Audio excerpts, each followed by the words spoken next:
Aloha kako, Mike here again for Kalā Conversations, and we got a few people with us here today. Couple of visitors just checking it out. So grateful to have them here with us. Thank you. Today we're speaking with Mr. Elijah over here. You want to introduce yourself to everybody? Everybody? Where you from? What you do? O Elijah Kalā McShane, ko uinoa, o kahalu'u, o papakolea mai au, kakuhi hewa nei. I do many things, become all things to all people, but overall, and at the foundation of it all, he Hawaii au, he kanaka au, he ho'o kanaka. At the ending of the day, the only thing that we cannot take away from who we are on this planet can never be stripped is who you are and where you come from and why you are. I know that I'm kanaka, having this amazing opportunity to actually have a rediscovery of who I am as a kanaka, and living it. And being able to be a beacon for all those who are still out at sea and still looking for light and land. This is the place to be. This is the place to be a part of. So, mahalo for having me. Bro. Yeah, mahalo for your time and everything. So I know you got a YouTube channel and all that you started up. So you want to kind of let us know what it's about, the message you're trying to put out with that? Yes. So I've been doing Instagram actively. I've been doing Instagram videos almost every single day since 2013. And all I'm doing, I had a couple opportunities to kick this off in the past, and it just wasn't in the right timing.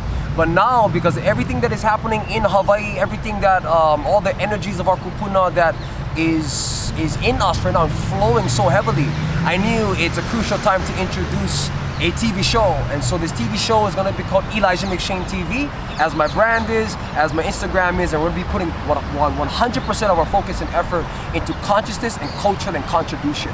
So being able to interview all the top leaders and influencers in the spiritual and cultural spaces, and all the leaders in our community in Hawaii and beyond, and being able to create content and insights that can help our viewers and audience to have a reconnection to their ancestors, to themselves, and understand who they're called to be and create a new future for the world.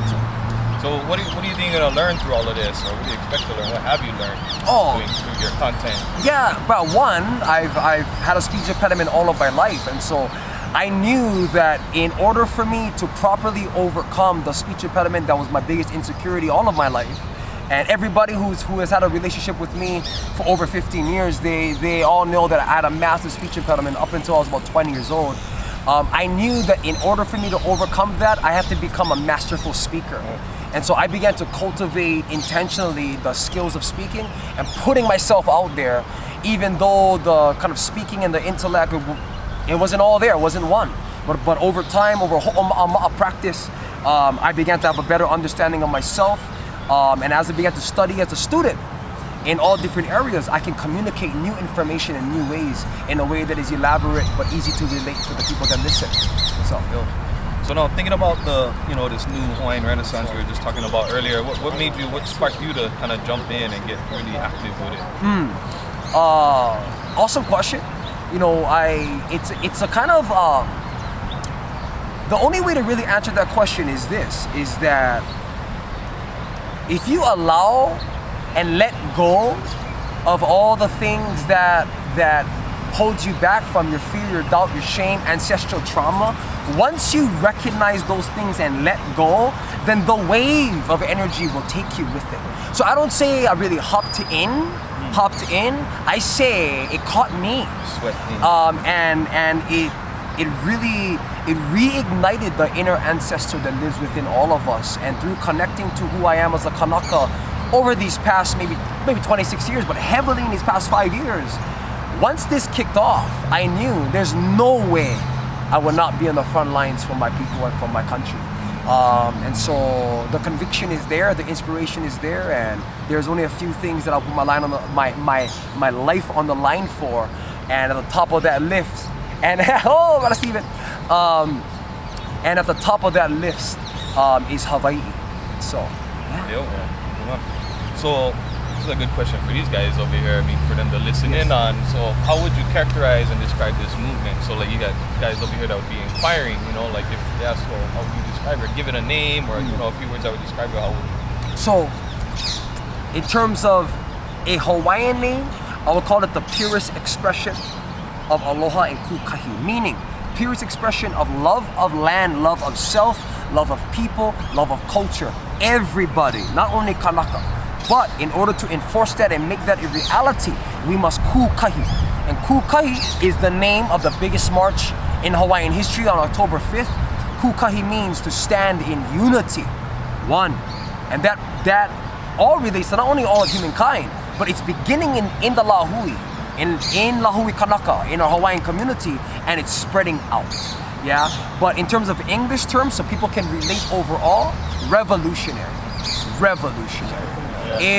If you allow it to make a difference in your life, it'll transform you forever. Not only that, it'll transform the seed that exists within you. So when you produce offspring, that consciousness flows through that seed, and they become the same human that you have had the honor to become as well. Right on. So what has this movement taught you think? What have you learned from this? That it is a possibility for us as Kanaka to come together in a way of truth, in a way of love, and in a way of peace. There has been a massive stigma on our people for plenty generations. I mean, all the way back to Captain Cook, the ending of the 18th century. There's always been a label that the people of the West put on Aboriginal people, and one of those labels are they're not organized, they're misinformed, they're uneducated, they can't come together to save their life. And then they perpetuate that by creating systems and through information and propaganda to bring that to life, right? And they create their own prophecy and they fulfill their own prophecy. Yeah, because they're in charge of the system oftentimes in the Western world. But what I've learned inside this is that everybody who is Kanaka, once you accept your kuleana, your responsibility as a Hawaiian, once you accept it and just take the chance to get involved, you will realize how the mana of our lāhui and of Hawaii can transform you heavily. That's the biggest thing that I've come to learn about this entire movement, bro. Heavy. Transform me, it's transforming everybody in my family, it's transforming the lāhui. From that family unit, it'll transform our entire island chain on a national level, speaking about in the Hawaiian Kingdom and the United States, and on a global level. Everybody knows about what's happening on the Mauna, and that's an amazing thing to be a part of. 100% transformation. Yes. Personally too, like just the massive transformation. Yes, I think a lot of people would say the same thing in agreement. You know what I mean? Like there's no doubt everyone's getting transformed by this. So what do you think the movement is happening? I know everyone's like, Mauna Kea sparked it. What do you think is the real motivation behind it? What keeps it burning, you think? Like, so say Mauna Kea gets resolved, like what's going to keep us going? Yes, yeah. Bro. So the actually biggest inspiration that I have seen is basically a reconnection to the conceptual thought of our ancestors. A reconnection to it, re-understanding it. Because once you bring back the consciousness, then the behavior will follow. Yeah. But this consciousness has been held up and have been kept in prison for such a long time that we've never really had access to it. But now, because of the access on Instagram, Facebook, YouTube, and the constant energy that is flowing within our people, everywhere you go, you will see a person that has a Hawaiian flag. You will see a person that has a kukia'i mauna shirt on. You will see people that have aloha aina. And that right there, those two words, aloha aina, oya i'o, that's the words that is the biggest inspiration. And all aloha aina means, for all of my brothers and my sisters that are listening on the airways and right here, is the truest essence of loving your place, loving your land, to the point where you will put your life on the line, everything that you have, to preserve, conserve, and perpetuate the beauty and divinity of the place that you can call Ku'one Hanau, the sands of your birth. And that's what it's all about. So what does Kapu Aloha mean to you? What does Kapu Aloha mean to me? The highest level and development of what love is. Meaning, it's detached, but it's unconditional. It's compassionate, it's pure, it endures through all things. Yeah, the concept of having an unconditional love is what Kapu Aloha really is, because it's the highest understanding of how love and how the understanding and energy of love is sacred. Divinity sacred, divinely sacred in a sense. And so every time I think of Kapu Aloha, I only think about the highest humans on the planet that operate at the highest level and achieve the best things for not only themselves, but for all people that are in their space. They always come out of the energy standpoint of kapua aloha, understanding that you cannot give what you don't have. So when you love yourself unconditionally and that overflow comes about, you can love everybody that comes through your space, not with any a prejudgment, pre-thought, preconception, and assumption of whoever that human is. You love them because of one thing, because they're human and they're your family, period. What do you think is the biggest challenge facing the Hawaiian people today? Our biggest challenge, how it's really always been, is making the decision of entering back, but in a forward way. Our progress, o ka wā mohope in the future, our progress is only as good as our rediscovery of our past. And so the acknowledgement of our past, being able to bring that through in a peaceful way, in an understanding way that's not going to throw people off the whim, you know, and being able to humble yourself and learn and realize that it's okay if you don't know. You were a victim, just like every kanaka maoli and every Aboriginal person around the world that has been influenced by the Western world. You have been a victim of mass indoctrination and systematic racism in the educational and political systems that have caused you to not know knowledge of self. So our biggest obstacle is realizing that who we are today and who we think we are is not really who we are. The old quote goes, if you tell a lie long enough, then it'll become truth. And when you reveal the truth to the person, they refute the truth because what they believe in is their truth, even when that truth is an illusion. So our biggest obstacle is being able to acknowledge self, ancestors, unlearn everything that we have been indoctrinated to learn, and begin to reabsorb what already lies within, because it's never lost, it's only forgotten. And when it's forgotten, you can remember it and bring it back into your consciousness, baby.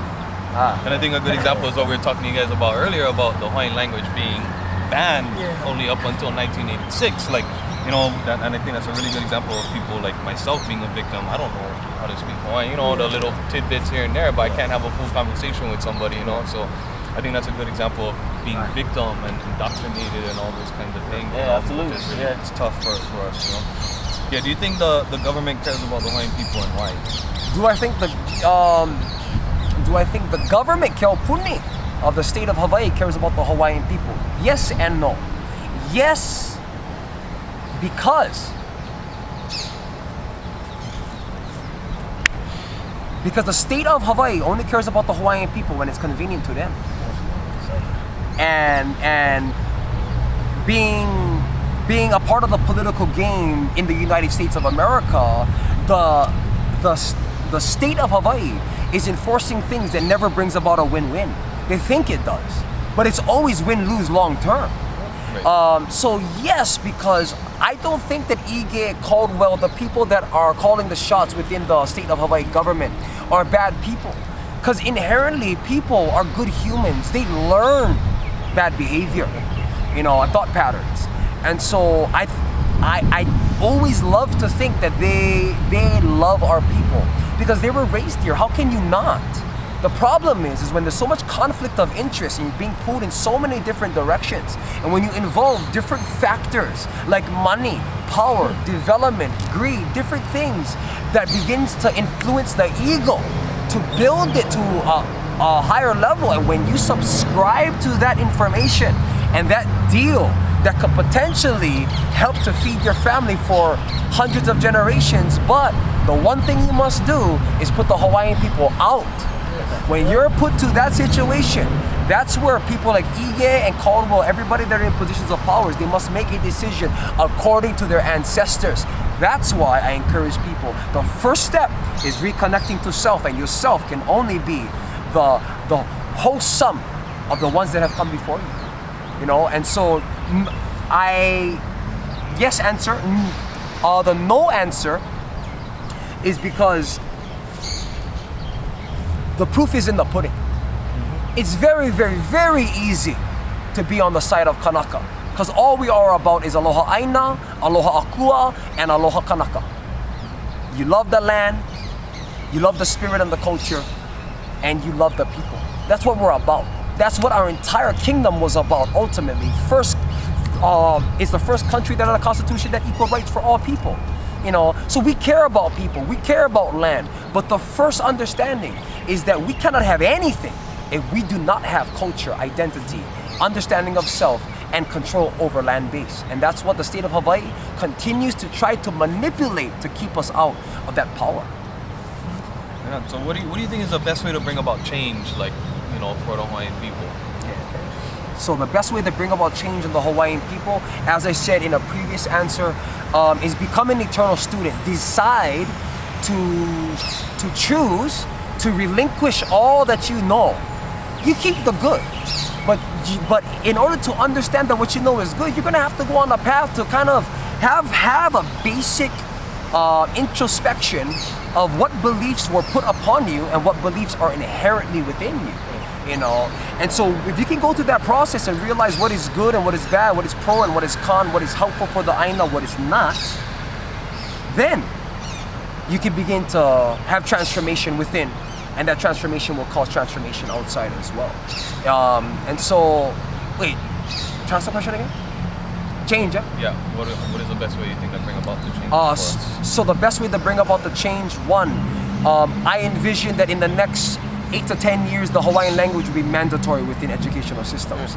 The reason being is because when you, in the words of all of our great teachers that understand the power of language, especially as it pertains to kanaka maoli, when you eradicate language, you eradicate the stories, you eradicate the consciousness, you eradicate the cultural identity long term. And then once you get rid of the consciousness, then there isn't any need for the oppressor to have to do anything else. You're already controlled, because when you do not have an identity, you assimilate to the identity that your oppressor gives you. Yeah?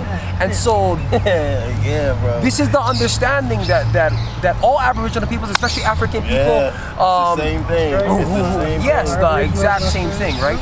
And so the best way to bring about change educationally is to make the language mandatory. All you gotta do is pass a bill and have the right communication. If you need help, let me know. And we can make that happen.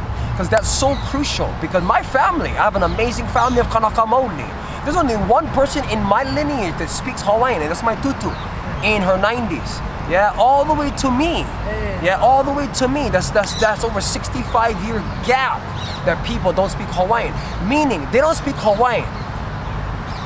They don't know the consciousness and the conceptual thought that is connected to that language. When they do not have that, and when issues up on the mauna, issues on the aina come around, they are not able to conceive the idea of why people are standing, why people are getting arrested, because they're coming from the consciousness of the oppressor. Uncle Sam. Definitely. And it goes, but the evidence, if you guys were to do a little bit of research, the evidence is all there. They weren't shy about it either. Yeah, they weren't shy. They came out and said, we got to eradicate this part and this part. Like they said it, like it's like documented. Yes. The parts that they're trying to eradicate of our culture to make us lose that consciousness. So it only takes a little research to find that out too. It's ridiculous.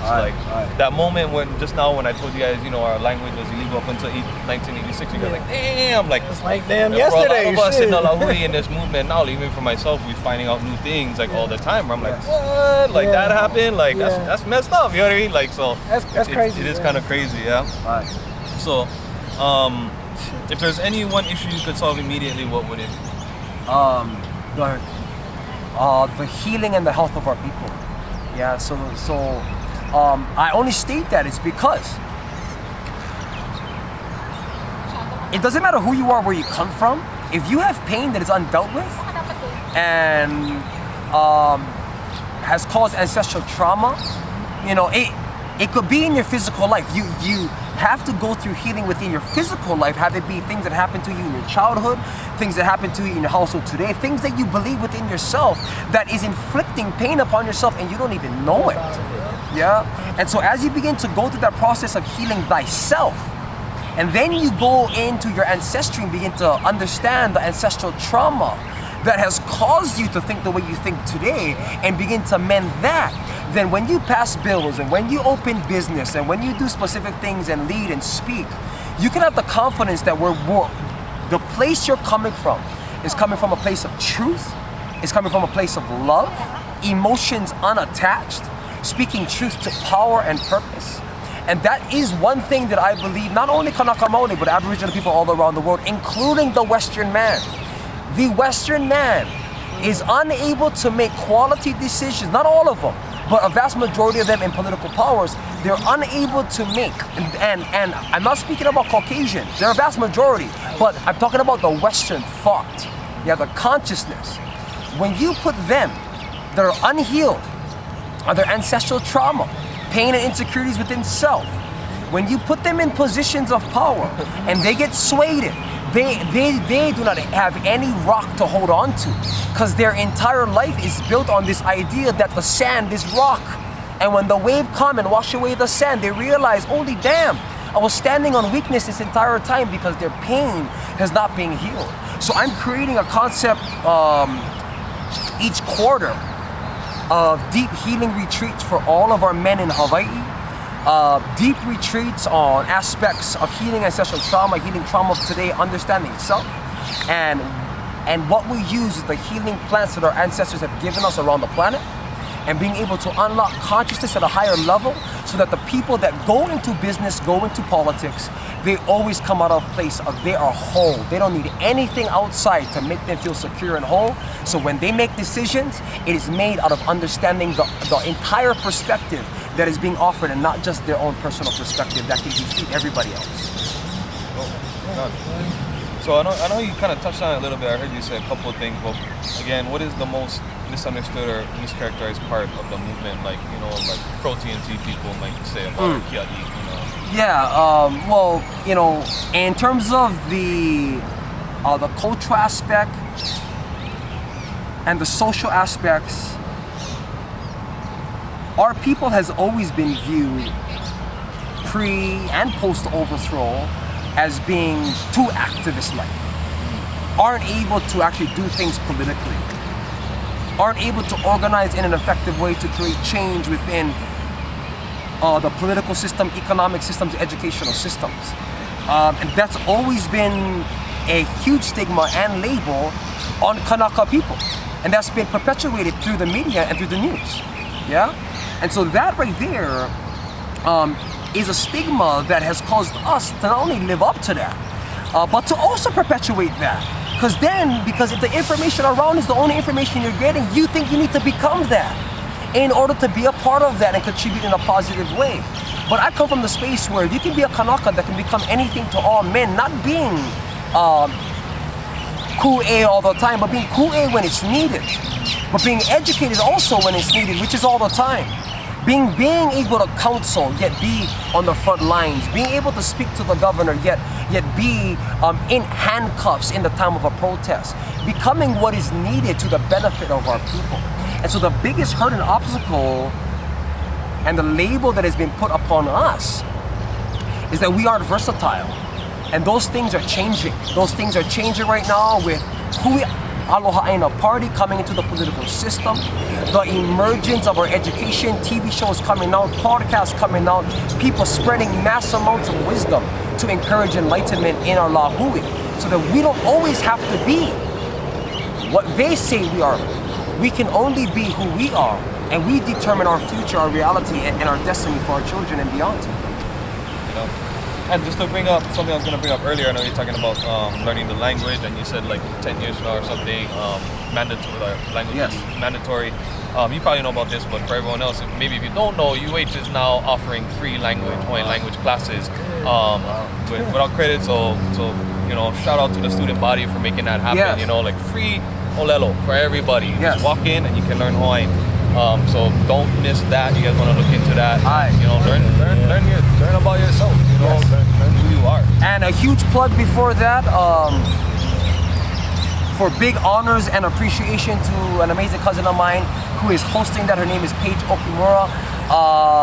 She looks as Asian as can be if you see her, but her mom is as Kanaka as can be. She was raised in a household that only spoke a little Hawaii, and she is leading the march of those free classes. So Paige, I love you. I'm so thankful for you. Our lāhui thanks you. Our kupuna are thankful for you as well. And you're doing an amazing job. So continue, holomua. Mahalo page. So on to the next. So for anyone, I hate to use the pro TNT example, but that's usually people that are out on the other side of the fence. So say you had one of them sitting here with you today, what would you say to them? What would I say to them? Someone People- on the fence of a movement, Oh, or yeah, not yeah. necessarily against the movement even, but you know, like they could be against. Like what would you want to tell them? Okay.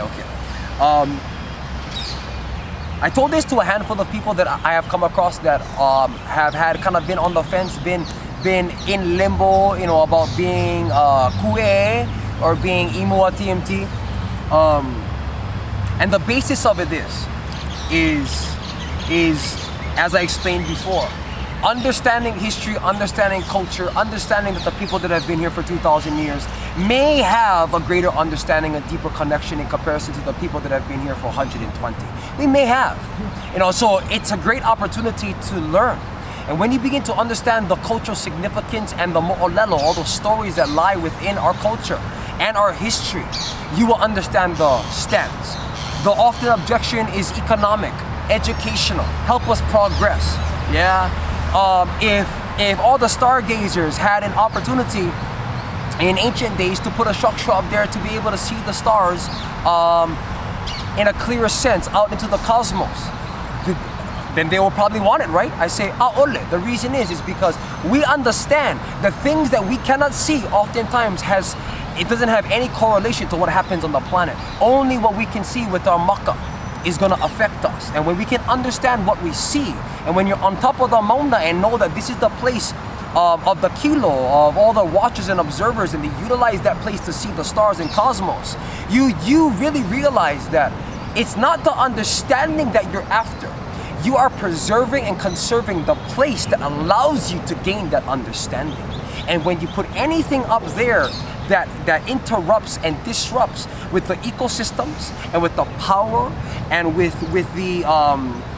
everything that is coupled on that aina, you know, it can be up on the mauna, can be Kalā, can be a makakilo, can be anywhere you are that is a vahikapu. When you're in these places, then you will understand the energy that exists. And when you put a structure there, that energy begins to fade. And when you put it there, the energy rarely comes back. And so that's what I encourage them culturally. And then the other objection is economically, right? If I put a telescope there, it's gonna help the economy. Hey, it may help the economy.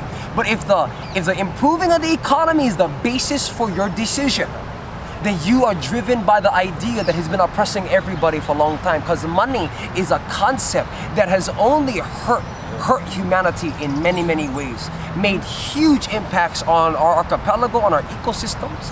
All the endangered species that are endemic, only found here, eradicated because of development, because of money, because of that concept, that what is called in the Bible, mammon, the spirit behind money. Yeah, the spirit that draws you and compels you to make decisions for personal gain.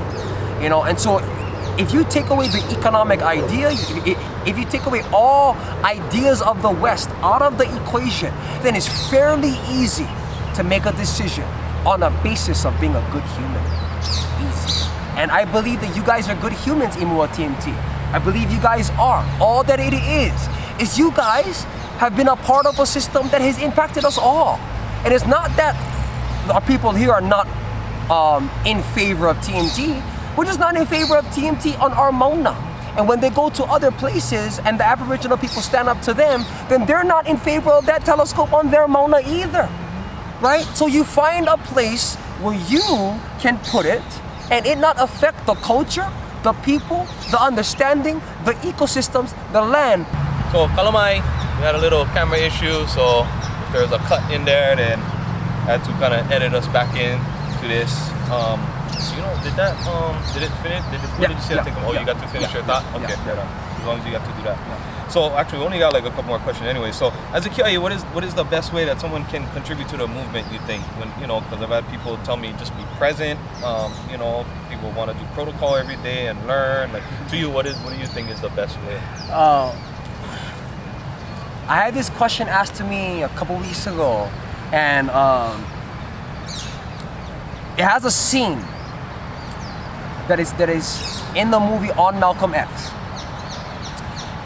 And this scene is he's heading to a rally, I believe, or he's heading to the courthouse, and then a college student who was a white female, Caucasian, she asked him, "Hey, Mr. X, how can I get involved and be of support in your movement?" And he tells her, "You can," and walks away. Yeah, which in many aspects, the consciousness and development of the lāhui is up to kanaka. Is just up to kanaka. But it is also up to people that have Hawaiian consciousness. You know, you can be from any walk of life, but when you accept to think the way our ancestors thought, then you can begin to contribute. Yeah, so I'm not saying that I would respond in the way of Malcolm X, because at the foundation of it, everybody can get involved by being informed. Everybody can all get involved by spreading awareness. Get engaged in events. Be in the space of people that are involved. You know, even if you have no time to go to ahas and to go to events and, you know, and to head to the mauna, everybody has YouTube. Everybody has YouTube. And when I became a student of is YouTube University, I already got a PhD, you know. And so because of that, it gives you a great opportunity to ingest information that was never accessible 10 years ago, never accessible. The presentations that were taking place in the 60s and the 70s that are freaking on a cassette tape or anything is uploaded to YouTube that you can learn. And all you gotta do is go on YouTube Premium. It's $15 a month. Offload all of those videos that you wanna learn on your spare time. And in the words of Jim Rohn, he says, turn your car into a classroom. If you're on the way from home to work, do not listen to music. Get some wisdom. Teach yourself. Kick everything off, having teachings coming to your ear. Implement a thing in your routine every single day that you up in the morning, you alkalize your body with some good water, have a green juice, and the immediate thing that you do after meditation and getting in balance is you put a wise teaching on. Because once you begin to influence the consciousness that you have now, then you will begin to shift in the long term. And that impact on a micro level will have major contributions on a macro level, because you internalize wisdom, that when you walk around, you are wisdom. So you don't ever have to speak wisdom or try to be wisdom, because every time people see you, just all of your energy and your light, it is the essence of wisdom. So when they just come by you, baby, they're like, oh, you learn just being by them. Yeah, and that's it. So that's what you can do, is get engaged, learn, and put an effort out there to get the presentations that are all on YouTube about the Hawaiian Kingdom, about the Mauna. Listen to our speakers at Pu'uhuluhulu University, and learn about different concepts. And when you're learning, do not add your own personal preconceived ideas that you think things should be on the teaching. Clean your slate so that a kanaka can come and put food on it. 100% agreed. I don't tell most people about that either, because that's something I actually do already. Yeah, you know, I don't listen to music in my car. Yeah, you know, I find something on YouTube, put my phone down, and I'm listening. Especially there's no excuses there. We got Hulu University. You know, I'll listen to the talk. There's no excuse. You know what I mean? So like, you wanna learn. You want to be in the know, you can learn anything. Yeah. It doesn't necessarily have to be of this movement and Hawaiian language. Like anything you want to learn.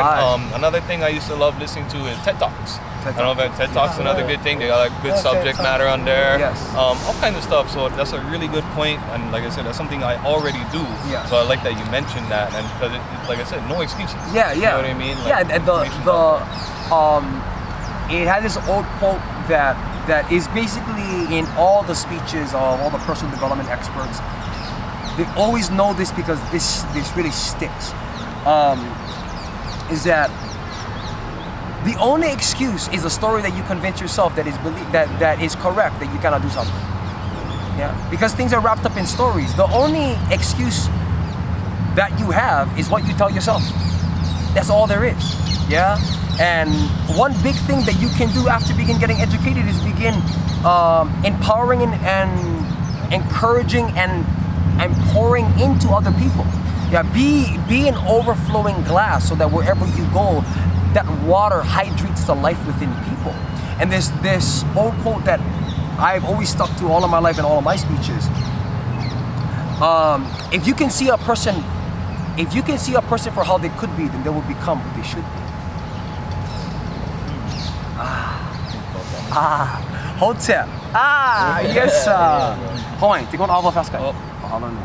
Before I do this, let me just, okay, I'll put this next one to you. What's a question you'd like me to ask someone in the future? Okay, what's a question that you would like So someone... the next person I'm going to interview, what would you like to see me ask them? Something you'd like to know about somebody. Okay, I think that I would like to know. I think one key thing is, how are you called to contribute? Mom? How are you called to contribute? And have you developed a plan of action to make that happen on a local level, on a global level, to improving and cultivating self? So that's for self then, not necessarily in the movement. Yeah, well, Just to empower yourself. because all things within the movement is only gonna come out of the overflow of self. Right. And so, if I feel, that I can't engage within the movement, it always comes down to a place of fear, oftentimes an insecurity that I'm not enough. Yeah, that I don't speak Hawaiian, so I don't really like to go into spaces where people are speaking Hawaiian because I feel out of place because I'm a kanaka and I'm embarrassed that I don't know Hawaiian. So I don't even want to go there. That's not the point. All languages is a way of communication for one specific nation. You can always learn that, but when your spirit is of your kupuna and your spirit is kanaka, doesn't matter who you are, where you come from, when you can become a haumana, a student to those people, and begin to learn from the environment around you, cultivating yourself, it's only a matter of time before you begin to contribute in the exterior and in the bigger picture. Or close, bro. Okay, Ken. Thank you, bro. Okay, mahalo. So, one last thing, just that you address the lāhui, plug your YouTube and whatever you got going on, let them know. Okay. Just send a message out to them. I appreciate you guys being able to actually stay tuned into this entire conversation. And congratulations for actually being able to get to the end of it, because this is probably going to be his longest video yet. But it's a beautiful thing. And so all I want to encourage you to do is to please stay connected on Instagram at Elijah McShane TV, on Facebook at Elijah McShane TV, and my personal profile is Elijah Kalā McShane. And as I close all of my videos with, always stay grounded in love, consciousness, and culture, but always stay up, because up's the only way to go. Because our whole understanding is about transcending this information that he's putting out to you guys, and that is being produced within our lāhui, helps you to lele, to transcend all of the things that have held you back in the past. It can only benefit you. It can only empower you. Yet, always make sure to realize whoever is giving information to you, is it coming out of a place of truth, light, and love? So that you know the things that you can apply and the things that you can discard. But when you take those things that you can apply and put it into your own life, then you begin to really ho'o kanaka and ho'o mau. You actually begin to practice being a kanaka and perpetuate all the beauty that's involved within that. And so in closing, I love you guys. I mahalo you for all that you do and for being a good human. However I can help you, please inbox me and DM me. And stay tuned for Elijah McShane TV that is airing on all airways, on OC6, not OC16, on Olelo TV right now, and on YouTube April 1st. And it's gonna have all the top leaders of our movement being able to offer you insights at the highest level possible in Hawaii. So mahalo, ahuiho, mahalo mopa. So mahalo to Elijah over here. A lot of wisdom in that, makes our lāhui a lot stronger for people like you. And then so it's kind of why I do this, to get all the perspectives, and we can take something from everybody. You know what I mean? And there's a lot of stuff there to take from.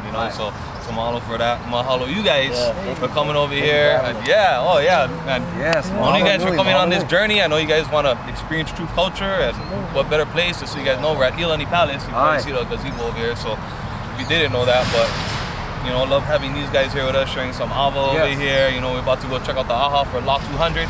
So there's not a better way for these guys to experience this, I think. So I'm really grateful that you guys were searching for that too. Not just going to some luau or like something whitewashed. This is true culture, true culture at hand. So again, mahalo to you guys. Mahalo to everybody for watching. Check out the YouTube. Please subscribe. It's not about the subscribing and views for me. It's just spreading awareness. So I want people to subscribe just so you can catch future episodes, and then just spread the awareness. Just share it. That's all I ask, So again, mahalo for everybody watching, and I'll see you guys on the next one.